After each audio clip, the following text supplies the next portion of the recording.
Hello everyone, Sharada ಕಿಚನ್ಗೆ ನಿಮ್ಮೆಲ್ಲರಿಗೂ ಸ್ವಾಗತ. ಇವತ್ತಿನ ರೆಸಿಪಿಯಲ್ಲಿ ತುಂಬಾನೇ ಗರಿಗರಿಯಾದ ಬಟಾಣಿ ಕಾಳು ಫ್ರೈಯನ್ನು ಮಾಡೋದು ತೋರಿಸ್ಕೊಡ್ತಾ ಇದ್ದೀನಿ.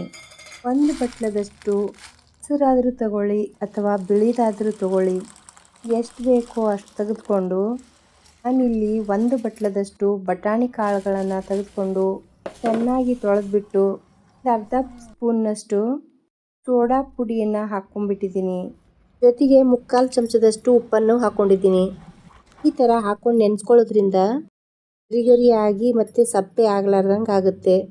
10ರಿಂದ 15 ತಾಸವರೆಗೆ ಇದನ್ನು ನೆನೆಸ್ಕೊಂಡು ಇಟ್ಕೊಂಡ್ಬಿಟ್ಟು ಮತ್ತೆ 2 ನೀರಿನಿಂದ ಇದನ್ನು ಚೆನ್ನಾಗಿ ತೊಳೆದ್ಬಿಟ್ಟು ಇದರೊಳಗಿಂದೆಲ್ಲ ನೀರನ್ನು ಬಸಿದ್ಬಿಟ್ಟು ಈ ಥರ ಸ್ಟ್ರೇನರ್ ಆಗಲಿ ಅಥವಾ ಸಾಣಿಗೆಯಲ್ಲಿ ಹಾಕ್ಕೊಂಡ್ಬಿಟ್ಟು ಇದರೊಳಗಿನ ನೀರೆಲ್ಲ ಬಸಿದ್ಬಿಟ್ಟು ಒಂದು ಕಾಟನ್ ಬಟ್ಟೆಯ ಮೇಲೆ ಹರಡಿಸ್ಕೊಂಡ್ಬಿಟ್ಟು ಫ್ಯಾನಿನ ಕೆಳಗಡೆ 10-20 ನಿಮಿಷದವರೆಗೆ ಇದನ್ನು ಒಣಗಿಸ್ಕೊಂಡ್ಬಿಟ್ರೆ ಸಾಕು. ಕಡಾಯಿಯಲ್ಲಿ ಎಣ್ಣೆನ ಹಾಕ್ಕೊಂಡ್ಬಿಟ್ಟು ಚೆನ್ನಾಗಿ ಬಿಸಿ ಮಾಡ್ಕೊಂಡ್ಬಿಟ್ಟು ಅದೇ ಸ್ಟ್ರೇನರನ್ನು ತೆಗೆದುಕೊಂಡ್ಬಿಟ್ಟು ಈ ಥರ ಕಾಳುಗಳನ್ನು ಹಾಕಿಬಿಟ್ಟು ಕಾದಿರುವ ಎಣ್ಣೆಯಲ್ಲಿ ಒಂದು ಚಮಚನ ತೆಗೆದುಕೊಂಡ್ಬಿಟ್ಟು ಸ್ವಲ್ಪ ಕೈ ಆಡಿಸ್ತಾ ಗರಿ ಆಗುವವರೆಗೆ ಇದನ್ನು ಫ್ರೈ ಮಾಡ್ಕೊತಾ ಇದ್ದೀನಿ. ಲಕ್ಷ್ಯ ಇರಲಿ, ಇದು ಹಸಿ ಇರೋದ್ರಿಂದ ಬಿಸಿ ಎಣ್ಣೆ ಸಿಡಿಯುವ ಚಾನ್ಸಸ್ ಇರುತ್ತೆ.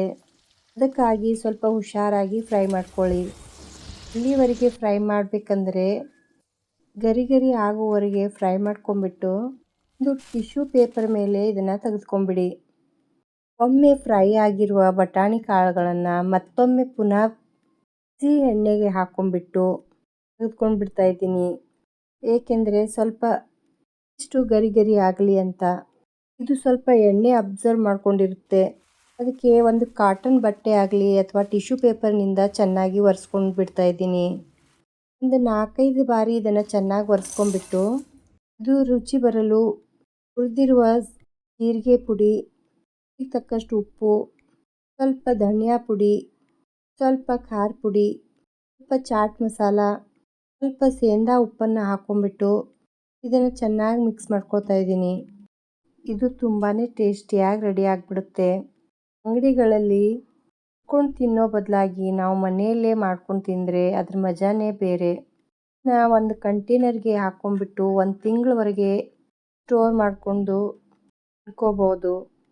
ನಮಗೆ ನೆಗಡಿ ಆದಾಗಲಿ ಅಥವಾ ಬಾಯಿ ಸಪ್ಪೆ ಆದಾಗಲಿ ಒಂದು ಹಿಡಿಯಷ್ಟು ತೊಗೊಂಡು ತಿನ್ಕೊಂಡ್ಬಿಟ್ರೆ ತುಂಬಾ ರುಚಿಕರವಾಗಿರುತ್ತೆ. ರೆಸಿಪಿ ಇಷ್ಟ ಆಗ್ತಂತಂದರೆ ಲೈಕ್ ಮಾಡಿ, ಶೇರ್ ಮಾಡಿ, ಸಬ್ಸ್ಕ್ರೈಬ್ ಮಾಡ್ಕೊಳ್ಳಿ. ಇನ್ಸ್ಟಾಗ್ರಾಮ್ ಪೇಜಿಗೂ ಫಾಲೋ ಮಾಡಿ. ಕಮೆಂಟ್ ಮಾಡೋದು ಮರಿಬೇಡಿ. ಫ್ರೆಂಡ್ ಸರ್ಕಲಲ್ಲಿ ಶೇರ್ ಮಾಡೋದು ಮರಿಬೇಡಿ. Thank you for watching.